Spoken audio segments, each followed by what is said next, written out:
კარგია რომ ბოლო დღეების მაჩვენებლით გვაქვს კარგი პოზიტიური შედეგი, ყოველ შემთხვევაში სტაბილურია, გამყარების პროცესი დაიწყო და ტენდენცია დადებითი არის, მაგრამ რამდენადაც ჩვენ ვიხილავთ ანგარიშს და საანგარიშო პერიოდი ეხება 2014 წელს, განსაკუთრებით კომიტეტს, რომელიც ადამიანის უფლებების დაცვის კუთხით აკვირდება პროცესებს ქვეყანაში, აინტერესებს სწორედ ის ფაქტორები და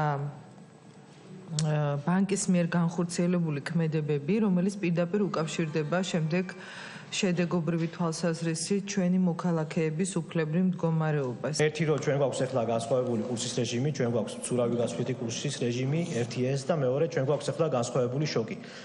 და თვითონ ინტერვენციებს აქვს თავისი დანიშნულება. შოკი და არა შოკუნიები.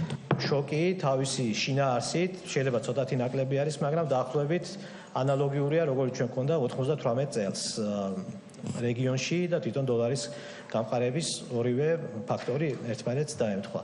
და ეს განსხვავდება იმისგან, რაც იყო თუნდაც 2008-ში. გონია რომ ყველაზე ცუდი რაც იყო სუბიექტური თვალსაზრისით ეს იყო პოლიტიკური ოპოზიციის აბსოლუტურად არაადეკვატური რიტორიკა და გარკვეული წილად ისეთი პოზიციის დაკავება, რომ ყველა ინსტიტუცია ცდილობდა რომ სხვის პასუხისმგებლობაზე ესაუბრა და ჩვენ მე მგონი უპრიანი იქნება ცოტა უფრო თვითკრიტიკულები ვიყოთ და ყველა უფრო მეტი პასუხისმგებლობა ჩვენ თავზე